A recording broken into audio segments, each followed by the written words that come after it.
우리가 열왕기서를 읽다 보면요, 뭔가 잘못하고 문제가 있고 죄에 관한 걸 뭐로 설명하는가 하면 여로보암의 길을 갔다 그렇게 말해요. 와, 여로보암 진짜 그죠? 그런데 여로보암 처음은 괜찮았죠. 그죠? 성실한 그 청년을 솔로몬이 얼마나 멋있게 봤어요. 근데 하나님이 와, 너가 이제 왕이 되겠다고. 그래서 왕이 됐네? 왕 되고부터 달라지는 거예요. 뭔가 어떤 위치에 가고 생길 게 많아지고 그러면서 나타날 수 있는 굉장히 일반적인 얘기예요. 그러면은 여로보암의 죄가 뭐냐? 여로보암의 죄는 오늘 9절에 그대로 정리가 요약돼서 9절 한번 볼까요? 너 자신을 위해 다른 신들을 만들고 우상을 빚어 내 노를 자아내고 나를 내 등 뒤에 버렸다 이거예요. 여기 가만히 보세요. 뭐예요? 하나님은 없고 뭐예요? 나만 있어요. 너 자신을 위해. 그죠? 하나님은 없고 뭐예요? 다른 신만 있어요. 그죠? 그리고 결국 그것이 뭐다? 진노를 자아냈다는 얘기는 뭐예요? 하나님과의 관계가 단절됐다는 얘기고 등 뒤에 버렸다 이 말은 뭐예요? 내가 앞서간다 이런 얘기예요. 그죠? 모든 일에 내가 주도가 되어서 나간다. 하나님 잠깐 뒤에 가 있으세요. 그렇게 했다고 하나님이 여로보암의 죄를 지적을 했단 말이야. 그죠? 여로보암의 죄를 구체적으로 우리 앞에 묵상들을 했을 거예요. 왕상 12장 28절 29절 나와요. 출발이 어떻게 돼요? 여로보암이 나름대로 북쪽 이스라엘과 남쪽 유대로 갈라졌는데 와, 예배 드리러 가려면 저 예루살렘에 성전이 있네. 그죠? 와, 이게 북쪽 이스라엘 사람들이 예배 드리러 저쪽으로 가다 보면은 뭔가 마음들이 이탈하지는 않을까. 그죠? 묶어두기 위해서 뭐를 만들어요? 이집트에서 나올 때에 그죠? 시내산의 십계명을 받아오는 그 모세 기다리지 못하고 뭐를 만들었어요? 그때 금송아지 만든 얘기가 한번 나온단 말이에요. 그죠? 그걸 그대로 금송아지를 만들어 이런 표현을 쓰고 있어요. 만들어 놓고 어디에요? 베델에 하나, 단에. 단은 제일 북쪽이야. 하나님을 등 뒤로 몰아내면 얼마든지 나올 수 있는 생각들이에요. 뭐를 위해서요? 자기를 보호하기 위한 거야. 백성들의 마음을 이렇게 붙잡아 놓기 위한 거란 말이야. 그죠? 괜히 저렇게 갔다가 혹시 배신 때리고 가면 어떡하나. 10지파를 가지고 있는데, 그죠? 혹시 빼앗기지 않을까. 그래서 후속 조치로 뭐를 해요? 제사장, 제사장, 레위인으로 해야 되는데요. 이제 아무나 해버려. 제사장도 마음대로 그렇게 해버려. 절기, 날짜 바꿔버리죠. 그런 식으로 정하는 그런 일들을 여로보암이 했어요. 인간적으로 굉장히 머리가 좋은 거지. 그렇잖아요. 이 금송아지 그러면 상징하는 데 뭐가 생각나요, 먼저? 돈이 생각나야지, 돈. 네? 물질주의, 지금의 물질주의, 그죠? 그 교회가요. 돈에 대한 생각을 하기 시작한다? 그때부터 뭐예요? 그게 여로보암의 길이에요, 이미. 뭐예요? 하나님의 서실 자리는 다 사라져버려요. 하나님 있더라도 뭐예요? 뒤에 그냥 가 있는 거예요. 등 뒤에 버리는 거예요. 주님 설 나의 앞자리 내가 쫙 서고요. 주님은 뒤로 보내버리는. 여로보암 잘못하고 있는데 제단 옆에서 분향을 하려고 하고 있을 때야. 그죠? 제단 옆에 있을 때인데 하나님의 사람이 나타나가지고 무슨 얘기를 해요? 앞에 13장으로 한번 가볼게요. 13장 2절. 예. 토요일날 큐티 보면 2절. 하나님의 사람이 여호와의 말씀으로 그 제단을 향해 소리쳤습니다. 무슨 얘기를 해요? 오 제단아, 제단 보고 제단아, 여호와께서 말씀하신다. 요시야라는 아들이 다윗의 집에 태어날 것이다. 그가 네 위에 분양하는 3당의 제사장들을 내 위에서 제물로 바칠 것이요 내 위에서 사람들의 뼈를 태울 것이다. 요시야 왕이 실제로 남쪽 유대에 나타나거든요. 개혁한 굉장히 괜찮은 왕 중에 한 사람이야. 그때 얘기를 예언하시 던져버려요. 그리고 3절에 바로 그날 하나님의 사람이 표적을 보이며 말했습니다. 이것은 여호와께서 말씀하신 표적이다. 이 제단은 산산조각이 나고 그 위에 재들이 쏟아질 것이다. 그 분양하려고 하고 그 제단 그것이 뭐예요? 산산조각이 나고 재들이 흩어질 거 이 예언을 했어요. 그 말을 듣자 4절에 여로보암 왕은 하나님의 사람이 베델 제단을 향해 소리친 것을 듣고 제단에서 손을 뻗어요. 저놈 잡아라 이게. 그죠? 저자를 붙잡아라. 그때 어떻게 돼요? 손이 뭐예요? 굳어버려 말라고. 이들이 굳어버려요. 여로보암의 손이에요. 그리고 실제 어떤 일이 일어나요? 분양하려던 그 제단이 뭐예요? 산산조각 나버리고 재물이 쏟아지는 일이 벌어지단 말이에요. 그 왕이 이제 얼마나 황당했겠어. 손이 말라버렸으니까 제단은 박살이 났고 더 이상 희망이 뭐가 있겠어. 그랬더니 뭐예요?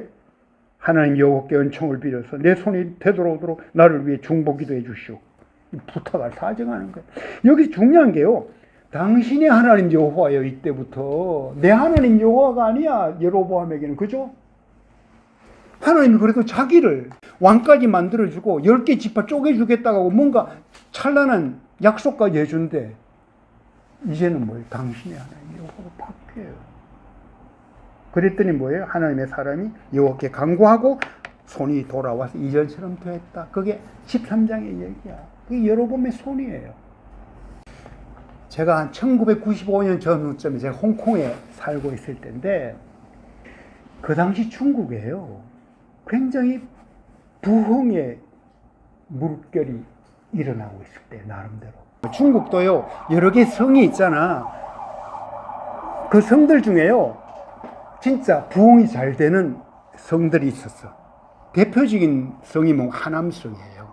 이 하남성에 무슨 일이 일어났는가 하면요. 그 당시에 가정교회 보이는 것 허가 안 받으면은 얼마든지 단속해서 잡아갈 수 있는 거라 경찰 간부가요. 그 적발을 해낸 거야. 가정교회 모이는 거를. 그래서 잡으러 가는데 탈원하지? 저놈 잡아라고 했는데 손이 그대로 굳어버렸어요.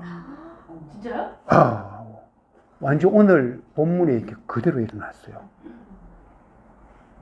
그러고 나니까 그 경찰이 얼마나 놀랐어요. 그냥 완전히 저놈 잡아라 그러다가 그래서 이 경찰이 그 교회에 갔다니까요. 그때 좀 이렇게 기도해서 좀 풀어달라고.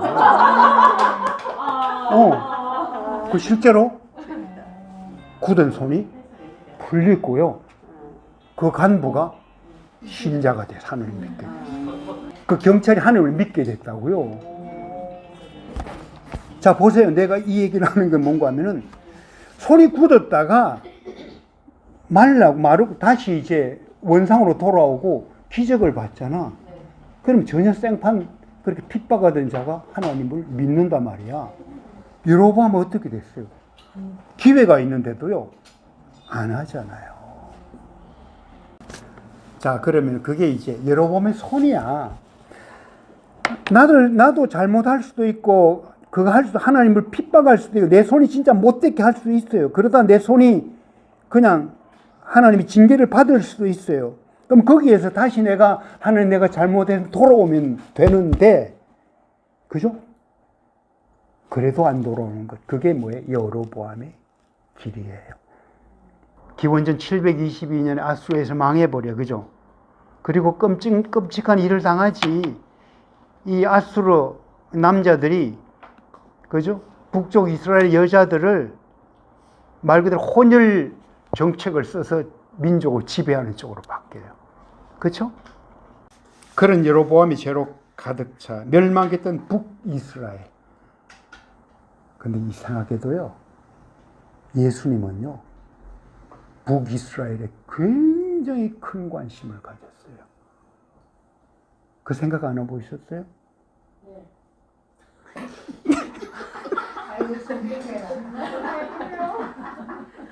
예수님의 사마리아에 관한 관심과 사랑 세 가지만 딱 보면 알아요. 첫째가 뭐예요? 여러분 잘 아는 수가성 우물가에 여인이 있잖아요. 수가성이 어디 세겜 땅이에요? 처음에 여로보암이 왕이 되면서 위치를 잡았던 곳이 세겜이야. 그러다가 오늘 보면 디르사로 갔다 그러죠. 와이프가 디르사로 다시 수도를 옮겨. 그리고 나중에 그 뒤에 바뀐 게 오므리 왕 때 사마리아로 바뀝니다. 그럼 북쪽의 어떤 그 통치 구조에서요, 사마리아가 굉장히 중심 역할을 해요. 그 이스라엘 수도가 됐어.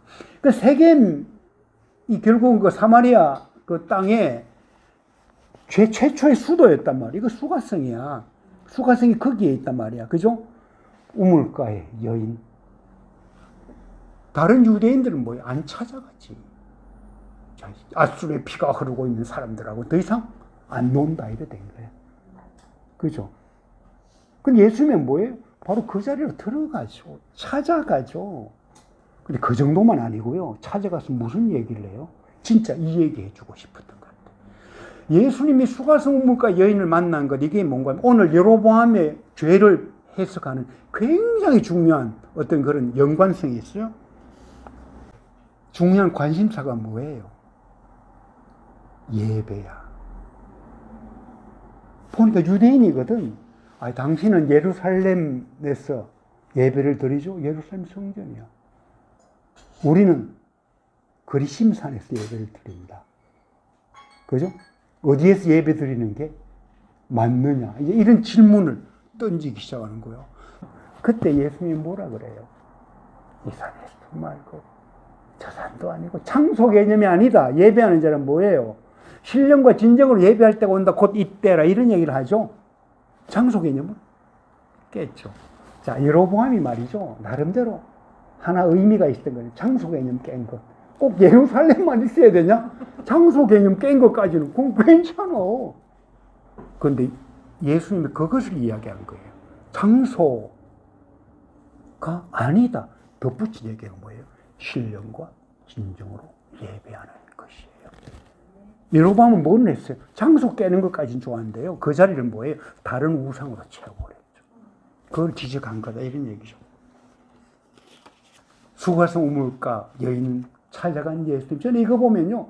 와, 하나님이 북쪽 이스라엘을 그렇게까지 고치고 싶어 하셨구나. 따지고 보면요. 북쪽 이스라엘과 남쪽 유다 있을 때요.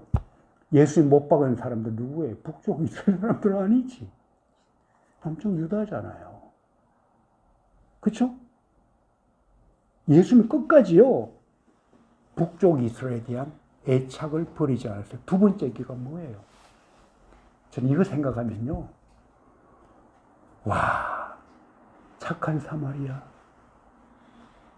인 이야기. 그죠? 누가복음 10장에 나오잖아요. 그죠? 비유로 설명을 해. 강도 만난 한